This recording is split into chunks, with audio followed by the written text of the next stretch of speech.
स्वागत है। लोकसभा उपचुनाव में बीजेपी का परचम लहराया है, जिसमें सीएम योगी ने जनता को धन्यवाद दिया है, साथ ही साथ सबका विकास का भरोसा भी दिया है। पूरी जीत के लिए आजमगढ़ और रामपुर की जनता का भी हृदय से आभार व्यक्त करता हूं कि उन्होंने भारतीय जनता पार्टी पर विश्वास व्यक्त किया और अपना आशीर्वाद जिस विश्वास के साथ भारतीय जनता पार्टी के प्रत्याशियों को दिया है, मैं उन्हें इस बात के लिए आश्वस्त करता हूं कि भारतीय जनता पार्टी के हमारे जीते हुए जो प्रत्याशी हैं, यह जनता की आकांक्षाओं के अनुरूप इन क्षेत्रों के विकास करने के लिए पूरा योगदान देंगे।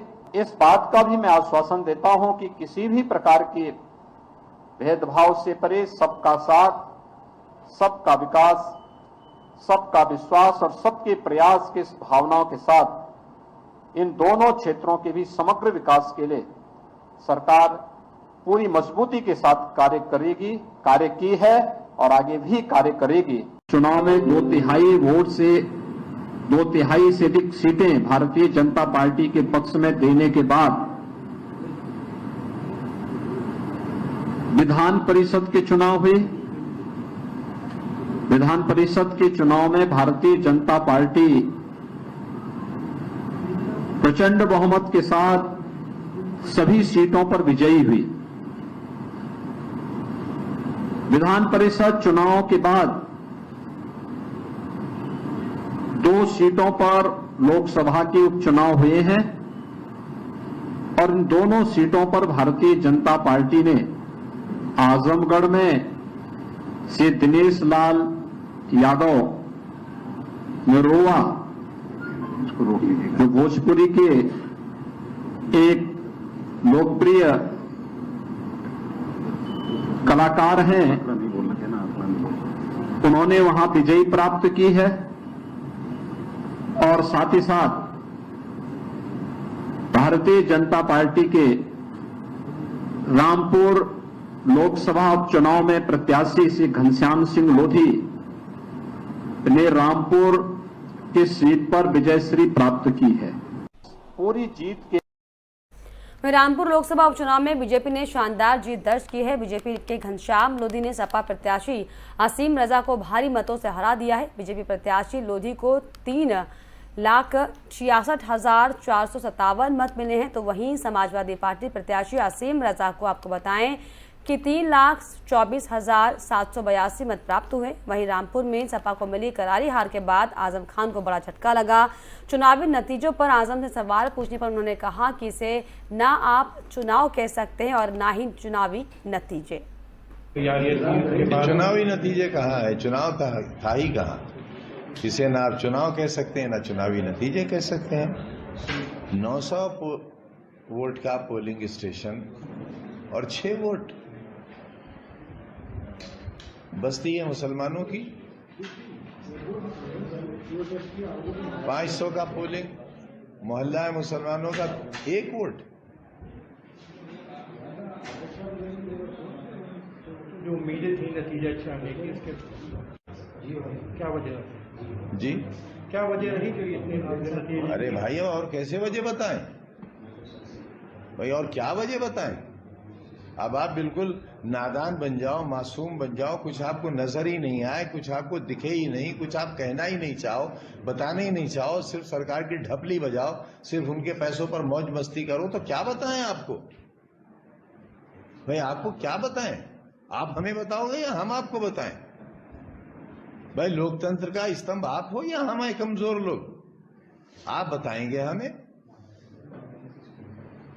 23 तारीख को पोलिंग वाले दिन इस तरीके से प्रशासन ने किया, तो वो भी आप ही बताइए। हमने तो सहा है, जो सहा है वो बताइए। आप हमसे क्या पूछ रहे हो भाई? आप फिर क्या देख रहे हैं? आपकी ये चौथी आंख क्या देख रही है? जब आप ही को नहीं दिख रहा है तो हम तो पैदाइशी अंधे हैं, हमें क्या दिखेगा? और अंधों ने चश्मा भी लगा रखा है। चलिए आगे बढ़ेंगे बड़ी खबर की ओर। अग्निपथ योजना के खिलाफ कांग्रेस का हल्ला बोल। आज जिला मुख्यालय पर धरना देगी कांग्रेस पार्टी। कांग्रेस के राष्ट्रीय महासचिव अजय माकन ने दिया बयान। कहा, अग्निपथ योजना वापस लेने के लिए आज कांग्रेस धरना देगी। देश की हर विधानसभा में कांग्रेस पार्टी धरना प्रदर्शन करेगी। तो बड़ी खबर आपको बता रहे हैं, जी हाँ, कांग्रेस के राष्ट्रीय महासचिव अजय माकन ने साफ तौर पर बयान देते हुए ये कहा है कि अग्निपथ योजना वापस नहीं सरकार ले रही है। इसको लेकर दरअसल कांग्रेस पार्टी का धरना चल रहा है और देश की हर एक विधानसभा में कांग्रेस पार्टी इसके खिलाफ धरना प्रदर्शन करेगी। तो अग्निपथ योजना के खिलाफ कांग्रेस का हल्ला बोल जो है वो एक बार फिर से शुरू हो चुका है। इसको लेकर देश के अलग अलग जिला मुख्यालयों से लेकर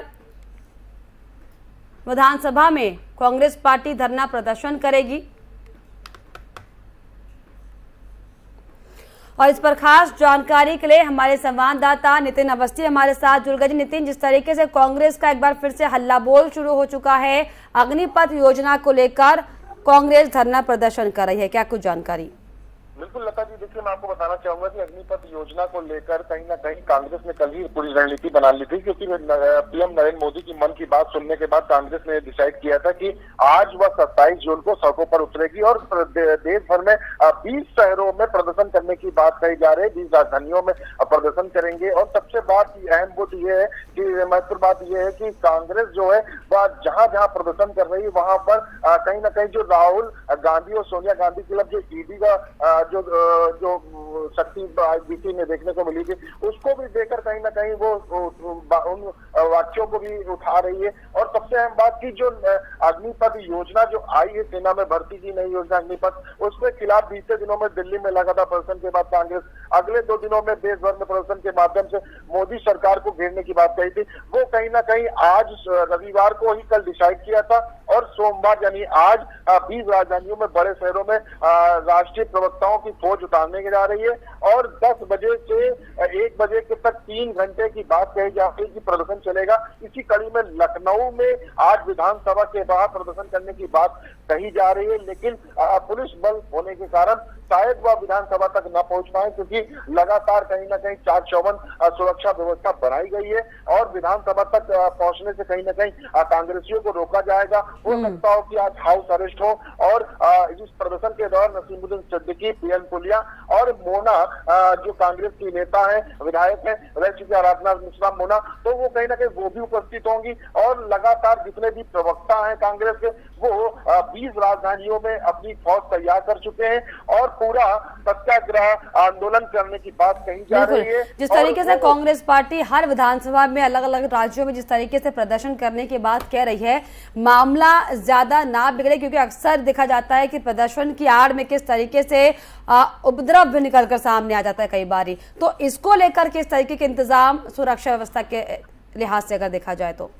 बिल्कुल नेता जी, आपको बताना चाहूंगा कि मैं लखनऊ की पूरी 4-चौबंद व्यवस्था कर दी गई है। चारों तरफ पुलिस बल मौजूद कर दिया गया। पीएसी की बात कही जा रही। बाकी जिन शहरों में जहां पर पुलिस की तादाद कम बताई जाती है वहां पर पीएसी बुलाई गई है और वहां पर पुलिस के अलावा पीएसी भी तैनात की गई है कि ज्यादा उपद्रव न होने पाए, क्योंकि हिंसा से कई घटनाएं सामने देखने को मिल चुकी है, जिससे नुकसान काफी सरकार को हुआ। तो कहीं ना कहीं उसको रोकने की पूरी कयासत तेज है और सरकार पूरी तरीके से इन प्रदर्शनकारियों को कहीं ना कहीं उन पर फोकस किए हुए। पुलिस प्रशासन पूरी तरीके से लगातार लगा हुआ है कि किसी तरह से कोई अब नुकसान ना पहुंचने पाए, क्योंकि इस हिंसा से कहीं ना कहीं सरकार को काफी नुकसान हो चुका है इससे पहले। और साथ ही साथ कई चीजों पर देखने को मिल चुका है, क्योंकि बस रोडवेज और रेलवे की यात्राएं भी काफी बाधित रही हैं। उनको कहीं ना कहीं किस तरह से बाधा ना किया जाए। और इस दौरान अब कहीं ना कहीं क्लासेस भी बच्चों के शुरू होने वाले हैं जुलाई से, तो उनमें कहीं ना कहीं दिक्कतों का सामना ना करना पड़े।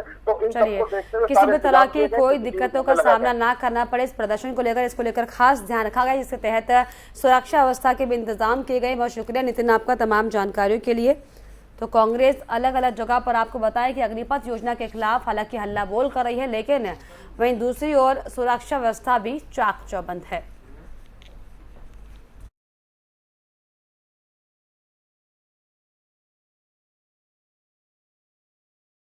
और यहाँ पर रुक रहे एक और छोटे से ब्रेक के लिए।